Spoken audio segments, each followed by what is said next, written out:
last week, Google came out with their whole SEO is just good old geo optimization. Once again, another great gaslight. I'm happy they said that for like the actual pages people are focusing on in terms of like not doing chunking and all this nonsense.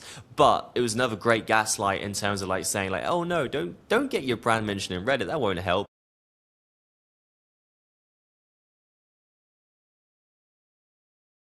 Jules, you run Scalerrs SaaS SEO agency that's now doing Reddit, YouTube, Wikipedia, a whole lot, right? So how did you get here? Because most SEO agencies I know are doing one or two things. Great question, Usama. So, very simply said, I would say like in 225, it was pretty clear that like just Google alone just wasn't going to cut it for AI search. And I think like we saw clearly that like, I don't know why certain agencies are starting to, refusing to basically adapt, etc. But if you look at AI search, it's pretty clearly playing a game of consensus in terms of like which the brands being talked about the most. It's a question of context in terms of like what is the context they're being talked about? Are they good for certain industries? Are they good for certain use cases, etc.? So we just said to ourselves like, hey, okay, you can definitely still get an ROI from Google. Like we're still getting customers who basically get an excellent ROI from Google pages alone ranking and get visibility. But at the same time, it's like if you want to influence ChatGPT, Claude, and all these other AI search engines, the AI answer isn't just pulling from the SEO landing pages and the blog posts, etc. It's also pulling from the Reddit threads, from the YouTube videos. And I don't know why people try to make it more complex than it sounds, but like it's pretty clearly pulling from all these other sources. And actually, Usama, but you probably heard, last week Google came out with their whole SEO is just good old geo optimization. Like once again, another great gaslight in terms of like, I'm happy they said that for like the actual pages people are actually focusing on in terms of like not doing chunking and all this nonsense. But it was another great gaslight in terms of like saying like, oh no, don't get your brand mentioned in Reddit. That won't help because they don't want to obviously, they know for sure it works, but they want to push people to go and do that basically. So idea being is like, yeah, we knew we needed to do more coverage across more sources. And that's why we had a very tricky year of like creating new playbooks, but that works really well. Great insights. So you mentioned that with AI search engines, for them to recommend your brand, they basically first see who is getting mentioned a lot. So do you think this is just value game or does quality play a part in there? It's also about context and in what context is specific brand mentioned more? Yeah, for sure. I mean, there's different ways of like seeing it, but basically, I'd say the first element is like a question of volume in terms of like more sources talking about you. But then after, there's a game of context, right? In terms of like, are you being talked about? It's what these AI search tools are reporting in terms of sentiments, right? In terms of like, well, saying like, hey, this brand here is being talked about as a good fit for X use case, or like, let's take an example. Let's take for you're searching a keyword such as a topic, a prompt inside AI search tool. What's the best cold email software with multi-channel outreach for LinkedIn? Okay, so you'll have a few different solutions proposed to you, and probably what will happen is like Lemlist will be talked about, and because inside YouTube videos, inside Reddit threads, like SEO landing page, SEO listicles, it's saying like, hey, Lemlist is a really good option for doing multi-channel outreach. They have the LinkedIn integration, unlike, for example, Instantly or, for example, Smart Lead. Okay, so like that's the game of context there. So I think 100% it's a question of like having more mentions, but also the context when it comes to the industry and the use cases which you guys are good for, but also saying what you're not good for as well. So it's those two parts together. Perfect. And you mentioned Google's article, and they did mention that inauthentic mention building is a gimmicky play which people should be staying away from. So would you consider that as them once again deceiving, or does that have any truth? And would you like to give an example from any client you're working with? For sure, definitely. Well, I think once again, it's a huge gaslight again from Google. Google, I mean, like a few people actually like recently got into SEO, the whole AI search, and they kind of like learn this new space. But for the people who've been in SEO for a long time, the real SEOs, the ones who were the affiliates, for example, the people who learned SEO from just like I like to call them the die-hard SEOs, right? The people who really understood what it took to rank on Google. Like Google has never been your friend in terms of giving you the answers of like getting the right answer. And like Google has no interest whatsoever to tell you how to get featured inside that organic AI overview, because literally if you're inside there, why pay for their ads, right? So they're not going to give you the right answers. So first of all, I would take with a very big pinch of salt what they say to you.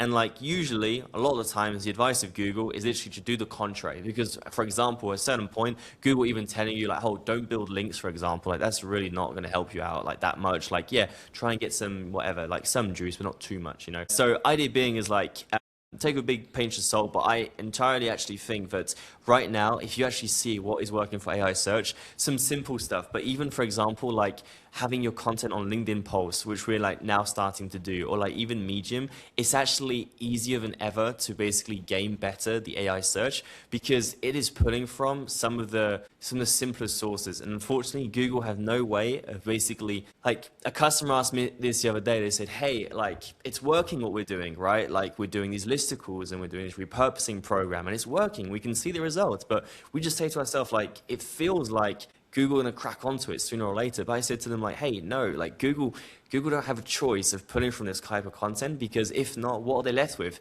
They're left with J2, Capterra, maybe well Reddit, but if they remove Reddit in that case, they've got Reddit less. Then after all, they got YouTube. There's like 2 sources. They have to pull from a mixture of different stuff. So idea being, I think 100% still very bad, basically, Usama. This begs another question. You mentioned LinkedIn, YouTube, Reddit as a coherent strategy. So, for example, when a B2B SaaS business comes to you, how do you figure out which platforms would bring in the most ROI for them? Is it always Reddit plus YouTube plus LinkedIn or choosing the best ones? Definitely, great question. So first thing, I think if you want to, we can knock off the question is going to be, actually, let's do it like this, actually, if you want to, Osama. So, like, first thing first, customers come to us with more or less budget in terms of like how they're expecting to run their program. And depending on that, basically, we can activate different sources. Reddit usually, as a whole, it always has influence on B2B terms. We're like, unless you're like super enterprise, super niche, usually Reddit has always got conversations talking about you, etc. Okay, so we say to ourselves this, is like you have to say to yourself, what are the easiest places to start to get basically traction on and start getting content and your brand mentioned, okay? So this is where I fully agree with SEOs in terms of like, well, the easiest place to start is on your own website, okay? Like you can get your product pages to have the right information, you can get your own blog content, your alternative content, your best text. That 100% should be a key play and it should be the first place you start. It should be there. But then after, you got to say to yourself, well, okay, if we only focus on our own brand, we're limiting ourselves into like the overall what we have in front of us. So that's when we say to ourselves, okay, with the customer, look, Reddit is showing in your vertical. There's all these conversations here showing on page 1. Let's warm up some accounts basically, which would belong to different team members of the company. And let's engage basically in a value-driven way, in a Reddit native, if you want to, way, and basically get the brand mentioned. So like if we see Reddit, we say, cool, let's do that. Then after the LinkedIn and the Medium repurposing idea I said to you, Usama, we've recently just started launching this and getting it into motion right now across all customers. But basically that was because LinkedIn for the last like 6 weeks been being pulled through a lot more into AI search. So it's a question saying to ourselves, okay, actually here, the SEO and the content team that create the content for the website should also think about repurposing that better for LinkedIn posts. So that's the same team basically, which was focused on the website engage. The Reddit team is a separate one. Then after you got these other parts, right? So you've got YouTube, for example. Well, YouTube, Osama, the best way to say to yourself is this. Usually, it's a question of 2 things. YouTube has a really good interest for mid-market SaaS companies. Let's say you're a company like QuickBooks. They have an excellent YouTube channel. Ahrefs have a really good YouTube channel. Wise have a really good YouTube channel. Asana is another one. They are doing really well. Sorry, which one is Asana, you said? Asana, the project management tool. Asana, yeah, for example, Asana doing well as well. But like, as you can see, like for mid-market, it makes quite a lot of sense of treating YouTube, not just as a source for AI search, but also as an acquisition channel to build brand and just community and content marketing in general, right? So we have some customers, they've kind of like agreed from that perspective. Usually enterprise, they have a bit more kind of like, you know, pushback because they say to themselves like, hey, our customers aren't really on YouTube, etc.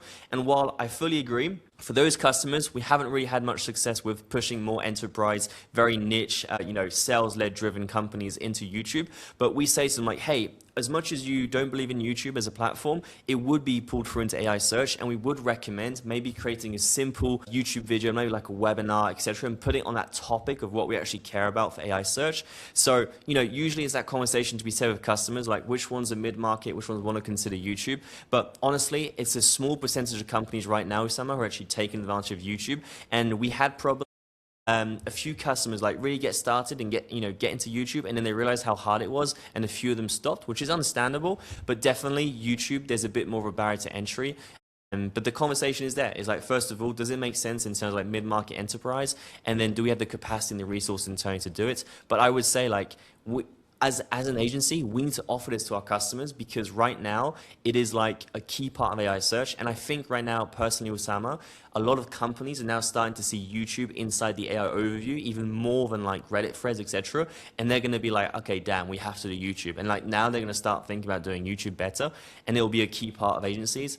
And I think like as much as like before people used to say like SEO people should have been searched everywhere anyway. Well, now we're getting forced into that, and like I'm not forced. I'm like I know it's what we should be doing, so I'm just getting ready doing. Yeah, I've seen that as well, specifically just building up on your point about AI overviews, that the more specific my query gets inside Google, the more they sort of push YouTube. Instead of for general claims, they would just answer it and give link to pages. But the more specific my prompt is, just like chatting to an LLM, I see a lot of videos being pushed. Is that something you've experienced as well? Yeah, 100% Usama. And I think it's pretty easy and normal. It's because first of all, YouTube belongs to Google, so it's the same company. They share the data across each other.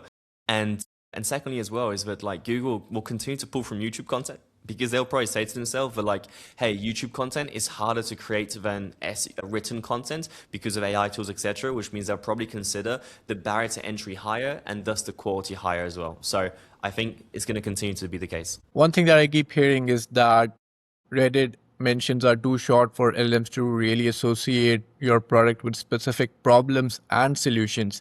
And the argument is that your own site has detailed specific content that LLMs is going to pull from directly anyway. And if you are answering the query in a very detailed, specific way for your ICP, then it's very natural for LLM to use that as a source, given that it's so detailed and specific.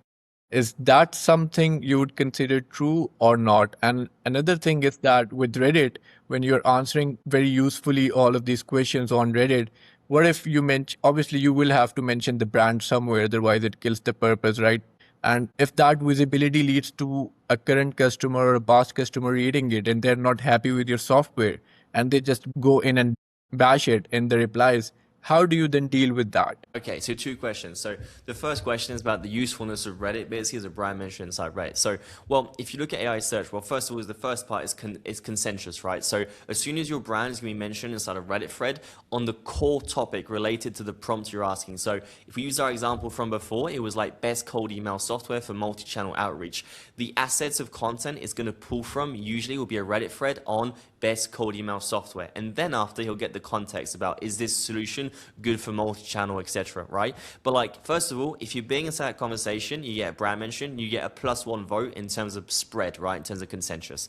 The next idea though is that for the context part, ideally, in 100%, as you said, Usama, you want to include ideally these types of like ideas for saying like, hey, we also do the multi-channel. Okay, so let's take an example. Maybe you write a Reddit thread. You know, let's say it's in a conversation. Best cold email software recommendations. A Reddit thread. Cool. So you'd have a comment which says, hey, I'm John, I'm on the product team, and we literally built the feature basically to connect the two together. We realized a few customers were wanting to do this sync, and they were struggling with the stability of the API. We basically solved it by doing X and Y. Check it out inside Lemlist, basically, wherever it is. And like that way, you got your product mention, you got something very genuine and helpful, maybe you give an extra tip, etc. Or maybe you could even say actually like saying, hey, if you're not looking for the full email, multi-channel email and this and that, and maybe you need something else, maybe go and check out a competitor, whether it's like something helpful, in other words.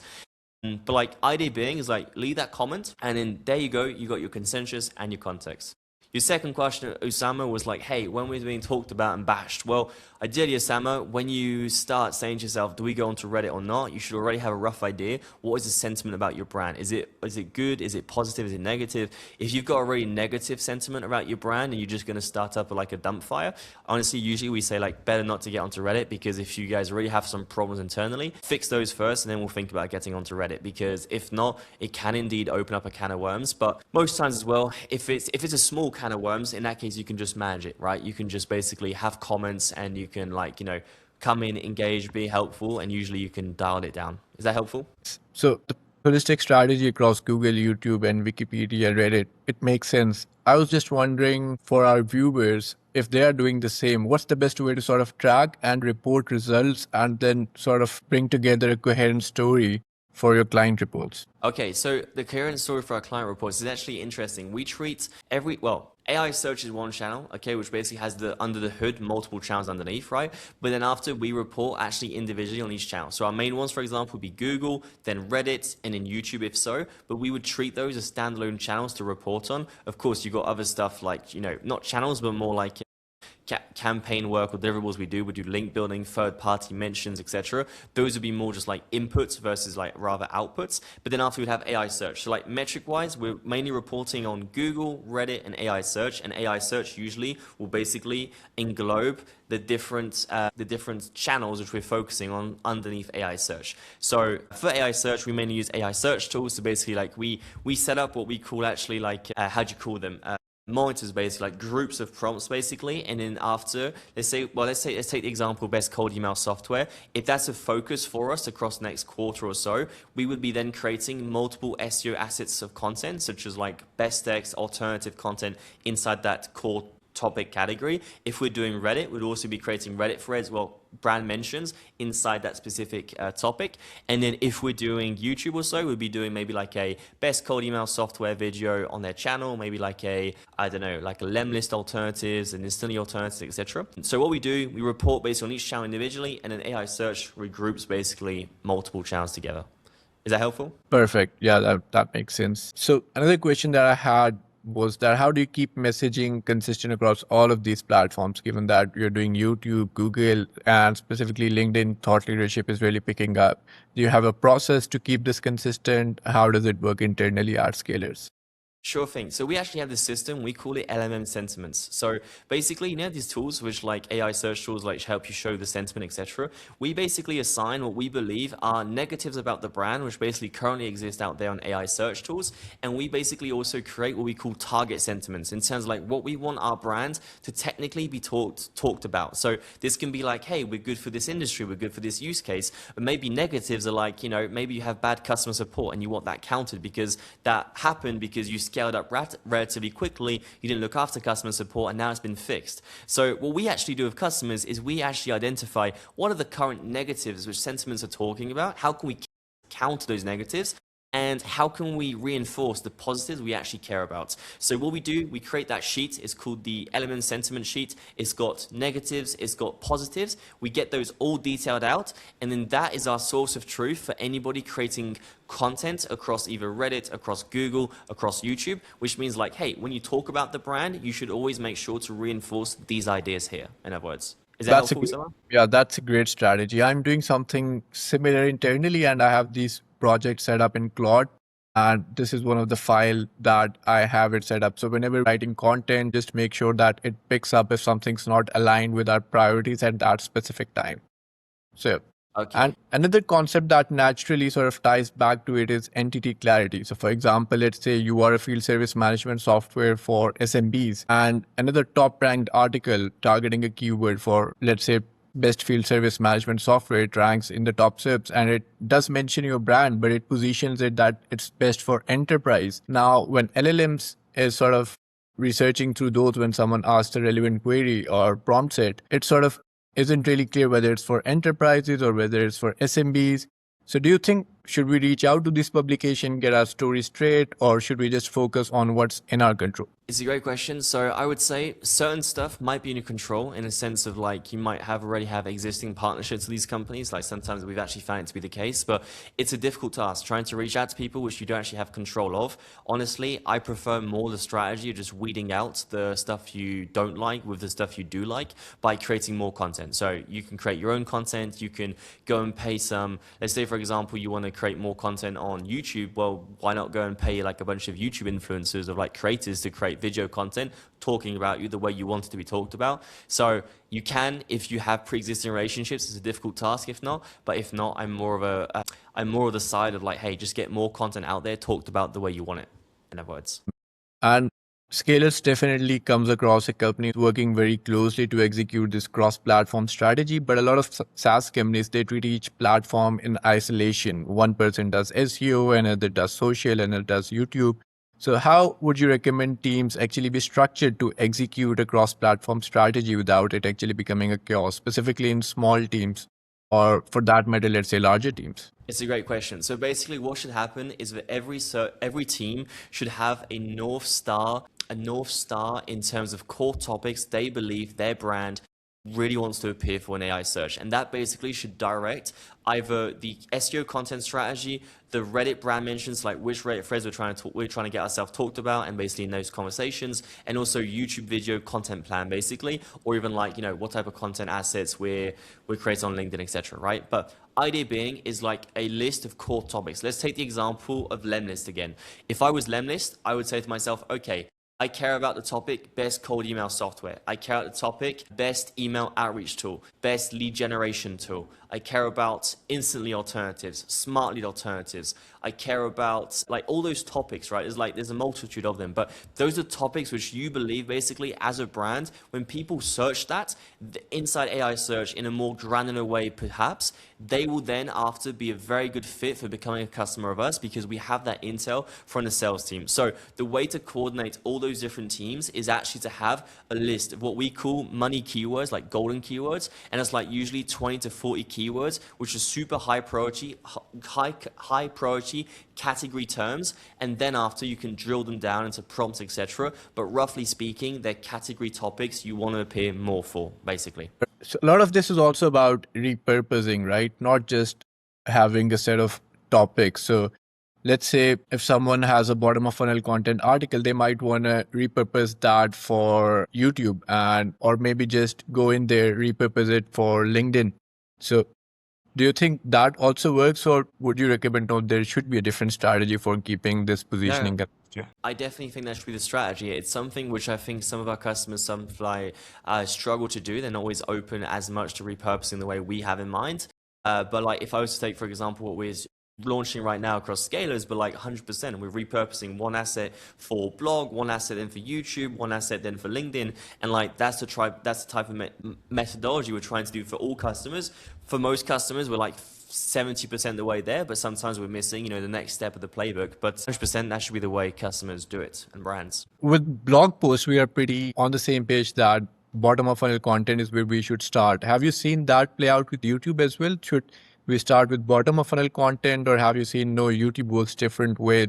This is the type of content that we should publish more of, and there are other aspects to it as well, right? The length of the videos, etc. Do you think those sort of things also play a part on how well you do on the platform? Yeah, I mean, once again, it depends on which perspective you're attacking it from. If you're saying to yourself, YouTube is a community marketing play, and we want to actually do like the top of funnel videos, etc. Well, in that case, sure, like do those top of funnel videos, but like because you have a community marketing play. So let's say, for example, like you're a company like Asana, right? For example, well, if you create a video like how to, I don't know, learn 7 years of productivity in 7 minutes, that type of video there, that will have a great effect in terms of like top of funnel, getting more people into your audience, or people who care about productivity and product management, all the rest of it. But that will have no impact for AI search, because in hindsight, when you prompt the tool, like what are the best product management software, it's looking at best X videos on YouTube talking about the best product management software tools. So if you care about AI search, you need to go the route of actually creating the bottom funnel content, because that's the content which is actually being pulled through. So that's the first part of your question, Usama. The second part of your question was like, hey, what's the score in terms of like length of videos, etc. Well, in hindsight, that comes a bit more into like a YouTube strategy play, but like definitely more popular videos are going to be pulled through the most. And if you want to understand what makes a great YouTube video, well, you've got like, that's a YouTube strategist job, right? So like what you would do, you look at popular videos of competitors, you would see like what's the structure, what are the core topics they've talked about in the video, how they basically structure their video, what makes the success of the thumbnail, like the curiosity points, the length roughly of the video, that gives you an idea of like what people want to consume in terms of like roughly the length of that topic. If you go inside the comments, you can see the micro intent in terms of people saying to you like, hey, I love when you touched upon this topic. Some people would say, I love your video, but it's a shame you didn't cover X and Y. And like that micro intent inside the comments is where you can do better in your own video. So what you're trying to do is basically like, look at what performed well, and then after go out and see what you can add extra, and then basically add that into the video yourself. And that's how you can make a high performing video, which has a better chance of being pulled through into AI search. That's very well put together. This brings us to our last question for today's podcast, which is that if a SaaS company wanted to build a cross-platform authority, let's say tomorrow, what are 3 or 4 factors you would ask them to consider before they lock in what platforms to go after? Now, one of them might be Google, but let's say they had the budget to either go with Reddit, YouTube, or LinkedIn thought leadership. So what are the factors they should consider before choosing one? Definitely. Well, the first factor, and I always say to yourself, do we have the budget and the internal resources to do this? Okay, and that can be on two sides. It can be both on budget allocation in terms of money. It could also be in terms of individuals. Because, for example, YouTube, if you actually want to launch YouTube properly, you might say to yourself, well, we need someone who's comfortable on camera, who's got a good microphone, got a good visual, and that will help basically the YouTube strategy to perform better. So you got to ask yourself that first question. Usually, in terms of platforms, like sure, you could ask yourself which one's the most influential, but from AI search, they're just as all influential. Usually, depending on the niche, like in B2B and software, it's all usually pretty much the same. What I'd probably say to myself though is like, okay, if we, for example, are going to launch Reddit, if we're a mid-market company, we have a huge TAM on SEO, usually you can have a huge TAM basically in terms of Reddit as well, because Reddit is going to be showing for all of those keywords in Google, which means actually there's a super high leveraged opportunity for you to go and target Reddit, maybe compared to an enterprise company who doesn't have that many topics to target on SEO and thus YouTube, Reddit as well, which means it limits the opportunity of that channel. And then the next one would be like YouTube. You'd say to yourself, well, okay, are we mid-market, are we enterprise? Do we believe our customers are going to be following us on YouTube? Like, is this a serious play for us? So asking yourself that second question for like the channel. So usually it starts always the same. It's like, let's focus on our website, on the SEO content. That's the first great place. Then Reddit, is it a good opportunity? Yes or no? Then after YouTube and so on. But like idea being is like just saying to yourself like, okay, what is most relevant to us? And what can we bolt on little by little? In other words. So true about the high production quality, because one thing that I've noticed with a few small businesses is that someone just told them YouTube works, and what they do is that they chat GPT some general scripts and then they use free stock assets to come up with videos. But again, those are very low quality, and in the long run, I don't think this strategy is going to work or bring in some high quality leads, which is always the North Star metric for these marketing efforts. 100%, yeah.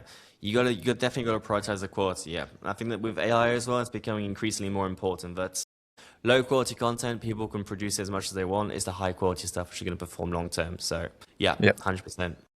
Perfect. That's it, Jules. Thanks for joining. That's a wrap on this episode with Visible with Usama Khan. If you found this useful, subscribe on YouTube, and I'll see you on the next one. Thanks a lot, Usama.